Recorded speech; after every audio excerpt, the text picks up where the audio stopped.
Wait and see.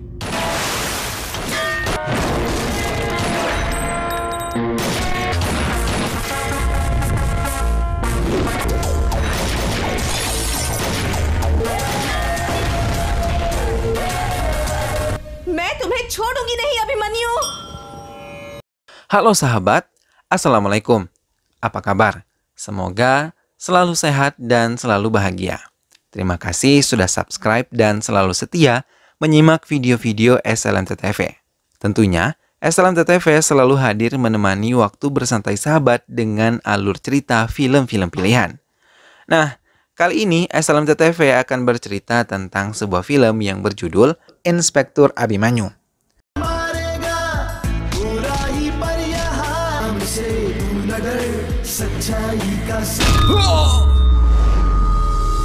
Baiklah, tak perlu berlama lagi, langsung saja kita simak. Ini dia alur ceritanya.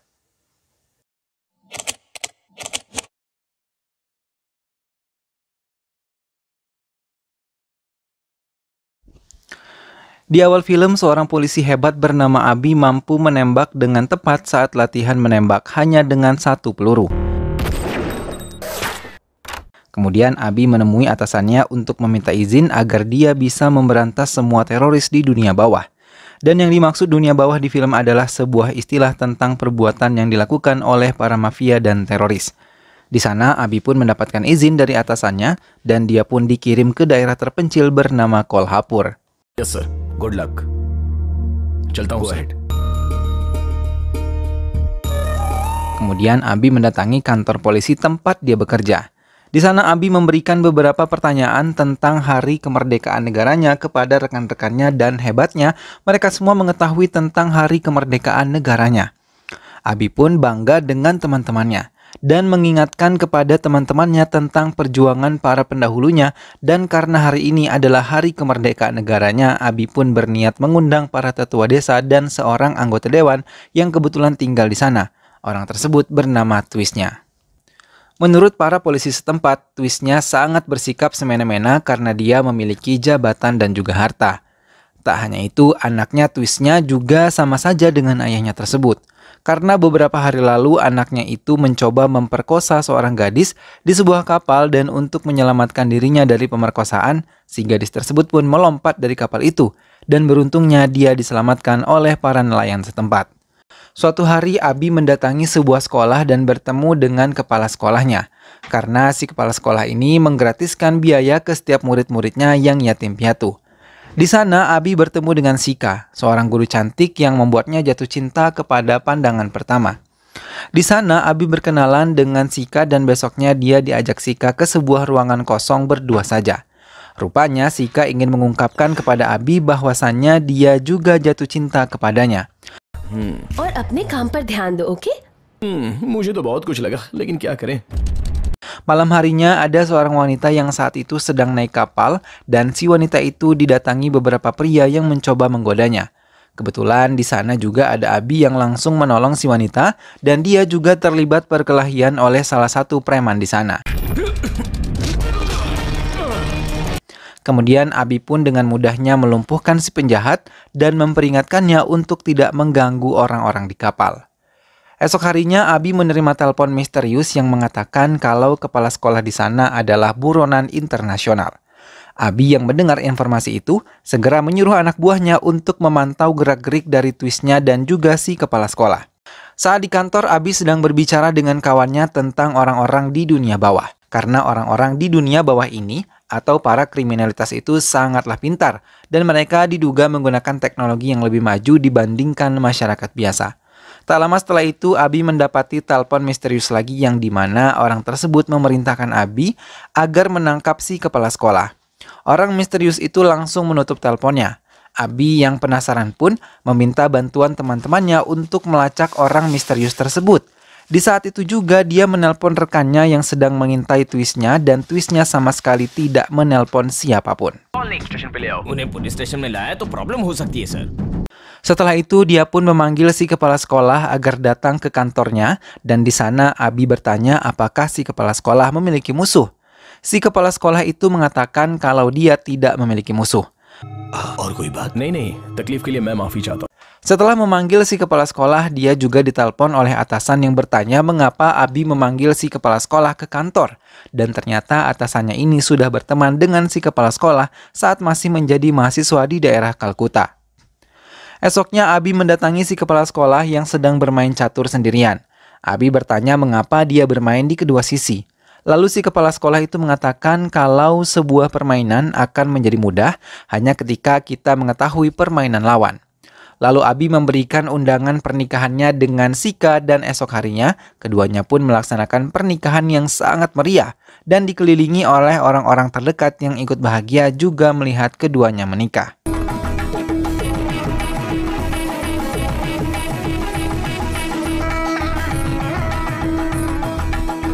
Lalu saat Abi sedang berada di dapur bersama istrinya, dia mendapatkan telepon dari orang misterius tersebut yang menyuruhnya keluar dari pekerjaannya jika memang dia tidak mampu menangkap si kepala sekolah. Karena merasa bingung, Abi pun memutuskan berkeliling sebentar menggunakan motornya di sekitar danau, sambil bertanya-tanya mengapa DGP dan si kepala sekolah bisa sekelas saat masih sekolah. Kemudian Abi memutuskan untuk masuk secara diam-diam ke rumah si kepala sekolah dan sayangnya dia dipergoki saat sedang mencari sesuatu. Abi lalu menjelaskan kalau kedatangannya ke sini bukan karena panggilan misterius itu, melainkan karena dia penasaran mengapa GDP dan si Kepsek bisa sekelas. Padahal jarak rumah antara keduanya cukup jauh.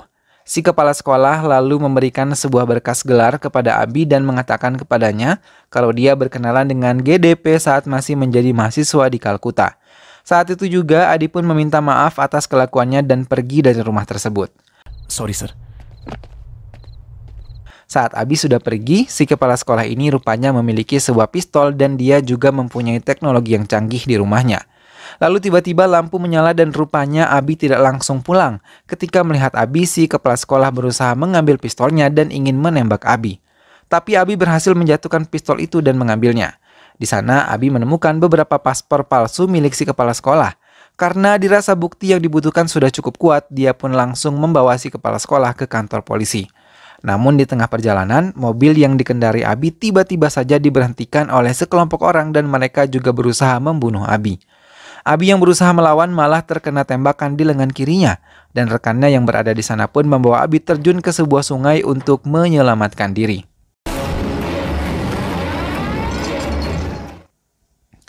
Esok harinya Abi dipanggil ke kantor pusat karena tidak menghubungi GDP untuk meminta bantuan, karena yang dia tahan ini merupakan buronan internasional. Abi lalu mengatakan kalau dia sudah menghubungi GDP, namun tak diberi bantuan. Akhirnya GDP pun diskors dan Abi tetap bisa bekerja menuntaskan misinya tersebut. Scene lalu berpindah memperlihatkan kalau Abi sedang menginterogasi si kepala sekolah. Michael from Malaysia. Namun kepala sekolah sama sekali tidak ingin menjawab pertanyaan Abi. Karena hal itu, Abi mengatakan kalau dia akan terus menggali informasi yang ada dan akan menuntaskan kasus tersebut. Take a break.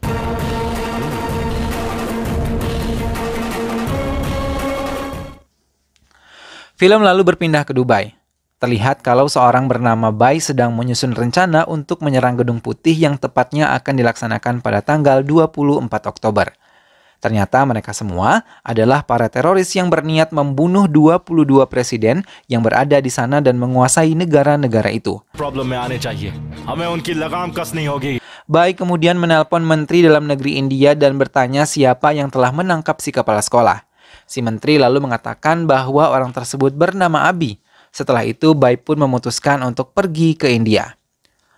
Setelah itu, agen elit dari kota pun diminta untuk membantu Abi di Kolhampur. Setelah pelarian dari si kepala sekolah, dia pun mencoba mencari berbagai informasi dan setelah itu, Abi pun bertemu dengan si agen yang bernama Menaksi.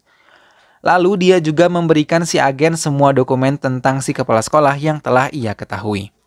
Scene kemudian berpindah lagi ke tempat si kepala sekolah. Di sana Abi datang untuk memberikan makan dan berbicara dengannya kalau dia pasti akan menangkap semua orang yang terlibat. Si kepala sekolah pun tak percaya dengan omongan Abi karena dia hanya seorang inspektur biasa dan latar belakangnya juga biasa-biasa saja. इस दुनिया में जिन्होंने भी को चंद्रबोस, भगत सिंह, अल्लूरी सीताराम कितनी है? Abi lalu mendatangi temannya dan meminta kepadanya untuk mencari orang misterius di berbagai file video si kepala sekolah. Setelah itu, Abi mendapati seseorang bernama Rangaf Rao dan dia pun segera mendatangi Rangaf. चलो okay Di sana, Abi bertanya kapan terakhir kali Rangaf bertemu dengan si kepala sekolah. Rangaf lalu bilang kalau dulu dia pernah bertemu dengan si kepala sekolah dan putrinya Rangaf mendapatkan bantuan dana dari si kepala sekolah untuk meneruskan sekolahnya. Abi pun kemudian meminta Rangaf menghubunginya jika melihat sesuatu yang mencurigakan. Benar saja, malam harinya Rangaf melihat ada transaksi mencurigakan dan dia pun segera memanggil Abi. Karena kedatangan Abi yang tak diundang oleh para teroris membuat mereka menjadi merasa terancam dan memutuskan untuk membunuh Abi. Tapi sayangnya Rangaf menjadi korban dalam kejadian itu karena dia terkena tembakan oleh salah satu orang. Abi pun kemudian mendatangi Rangaf yang sekarat dan dia meminta anak buahnya untuk membawa anak Rangaf ke kantor polisi. पैसा एक जगह से दूसरी जगह ट्रांसफर होता है इस पूरी का संबंध है वो मुझे नहीं पता sir Ledakan pun terjadi, beruntungnya Abi dan rekannya berhasil menyelamatkan dirinya, namun Rangaf harus tewas dalam insiden tersebut. Suatu hari Abi tiba-tiba diserang oleh sekelompok orang menggunakan sabit, dan di saat itu Abi hanya bisa kabur dari orang-orang tersebut karena dia kalah jumlah. Kemudian orang-orang itu berhenti mengejar Abi dan di saat yang sama Bai menghubungi Abi. Hello ये डर Saat itu Bai menyuruh Abi untuk melepaskan ayahnya karena Bai tahu kalau ayahnya yaitu kepala sekolah sedang ditawan oleh Abi. Bai juga mengatakan kepada Abi bahwasannya dia akan membunuh istrinya Abi yang baru saja pulang dari kuil. Abi yang cemas dengan keadaan istrinya pun segera menelpon rekannya dan meminta kepada rekannya itu untuk mencari istrinya. Di lain sisi, para anak buah Bai berhasil menemukan Sika dan mereka pun mulai membuntutinya. Saat itu Sika sadar kalau dia sedang dibuntuti, namun Sika tetap bersikap tenang. Saat Sika sedang berjalan lagi, sebuah sabit terbang ke arahnya dan hampir mengenainya karena di saat itu kebetulan sekali Sika menunduk dan saat menyadari bahwa dirinya dalam bahaya pun ia segera berlari sekuat tenaga. Tapi langkahnya tiba-tiba saja terhenti karena Sika sampai di jalan buntu. Di waktu yang sama rekannya Abi ini datang tepat waktu dan menyuruh Sika pergi dari sana, sementara dia akan menghadapi para penjahat itu. Karena kalah jumlah rekannya sesama polisi, Abi pun sekarat akibat menerima berkali-kali tebasan di tubuhnya. Setelah itu para penjahat tadi melarikan diri dan Abi datang ke sana. अब जीतेंगे सर जरूर जीतेंगे Di sana Abi melihat dengan mata kepalanya sendiri kalau rekannya mati tepat di depan matanya dan rekan Abi ini meyakinkan Abi kalau Abi pasti bisa menuntaskan kasus tersebut. Abi yang kesal pun kemudian mendatangi tempat si kepala sekolah disekap. Dan di sana rupanya agen yang sebelumnya bekerja sama dengan Abi telah mengetahui tempat si kepala sekolah disekap dan di saat itu pun Abi ditodong pistol karena menutupi sebuah informasi penting. Di saat yang sama, Bai menelpon Abi dan bertanya tentang lokasi ayahnya disekap. Abi pun langsung menjawab dengan jujur kalau ayahnya Bai disekap di sebuah rumah sakit terbengkalai dan di luarnya terdapat tulisan dilarang masuk. Tak lama setelah itu, anggota dari gengnya Bai datang ke sana untuk menyelamatkan si kepala sekolah. Lalu para anggota NIA itu tertembak satu persatu dan Abi pun langsung mengambil sebuah pistol yang digunakannya untuk melawan para anggota mafia itu. Abi dengan fokusnya menembak setiap orang di sana satu persatu hingga tak tersisa.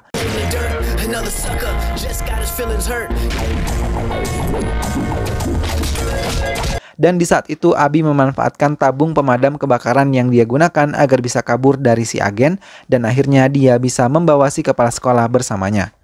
Abi lalu memulai pergerakannya dengan menanyai seseorang di perpustakaan tentang si kepala sekolah dan di lain sisi anak buahnya Bai juga bergerak mencari Abi.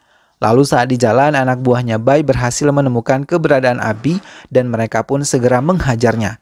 Tapi Abi dengan mudahnya berhasil melumpuhkan setiap mafia itu.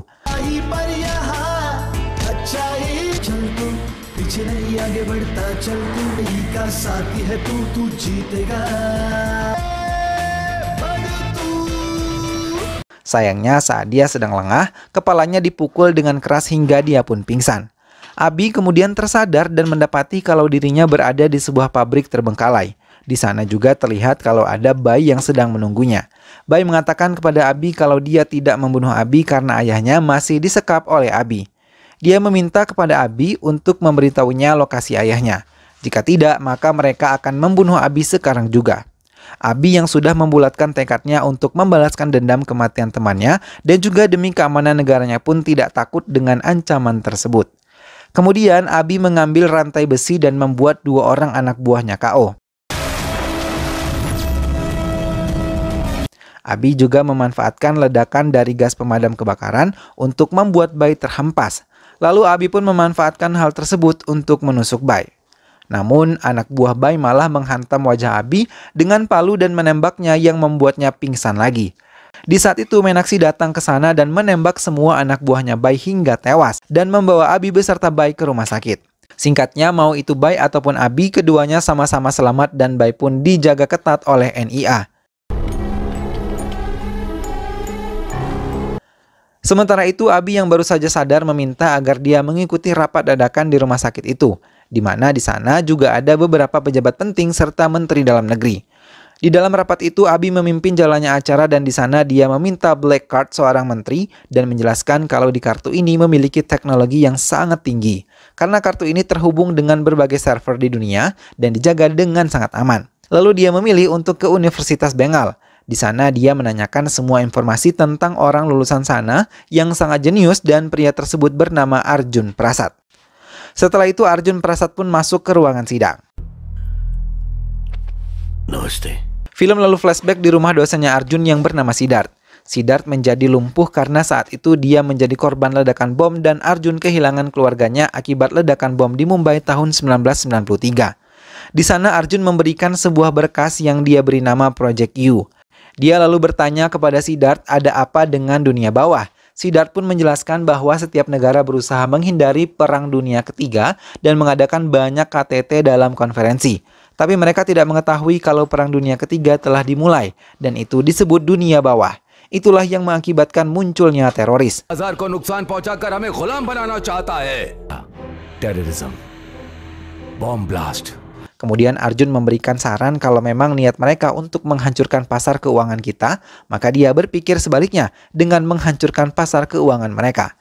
Lalu Arjun mendapatkan informasi kalau mereka mengubah uang tunai menjadi digital dan artinya dalam beberapa tahun mendatang semua transaksi akan terjadi secara online.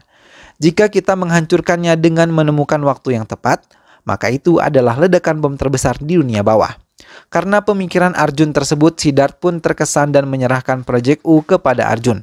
Tapi Arjun menolak dengan halus dan menyarankan untuk memberikannya kepada pemerintah. Namun Siddharth masih bersikukuh dan tidak setuju jika Project U diberikan kepada pemerintah. Karena ini adalah satu-satunya pertempuran terlama untuk dilancarkan ke dunia bawah. Tapi Arjun menolaknya dan dia pun meninggalkan Siddharth sendirian. Setelah itu Siddharth menuliskan sebuah pesan wasiat agar Arjun melaksanakan Project U dan dia pun memutuskan mengakhiri hidupnya dengan satu ledakan peluru di kepalanya. Malam harinya Arjun datang ke rumah Siddharth lagi dan menemukan tubuh Siddharth sudah tak bergerak. Dan di sana dia membaca surat wasiat dari Siddharth. Di surat itu Siddharth yakin bahwa Arjun dapat melawan dunia bawah dan mencapai kemenangan di masa depan. Setelah membaca surat itu Arjun pun hanya bisa menangis di depan tubuh Siddharth yang telah kaku. Dia juga menyesal karena sebelumnya telah menolak amanah tersebut.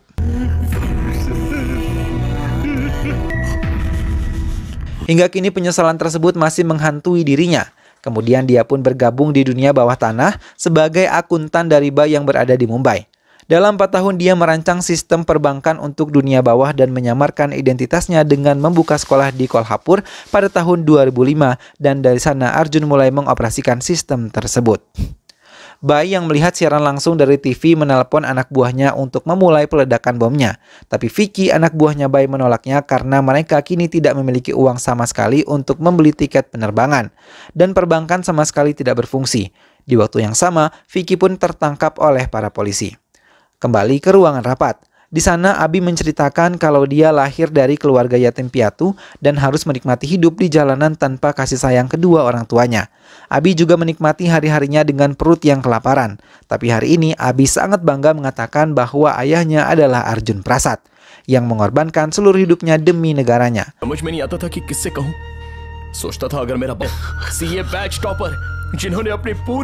Lalu keduanya pun berpelukan. Tapi tiba-tiba si menteri mengacungkan pistol ke arah Abi. Namun Arjun yang melihat putranya dalam bahaya pun menjadikan dirinya sebagai tameng dan tubuhnya yang sudah tua pun tak mampu lagi menahan rasa sakit dari peluru itu. Dia pun berbaring di dekapan Abimanyu.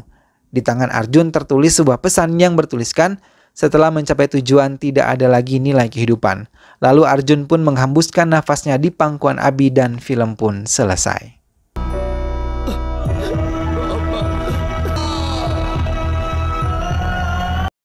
Nah sahabat, itulah tadi alur cerita dari film Arjuna Palguna. Persahabatan itu memang dapat menjadikan kita kuat agar menghadapi apapun.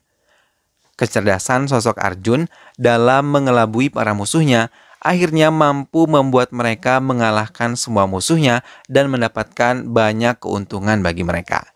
Semoga sahabat semua terhibur setelah menyimak alur cerita film ini.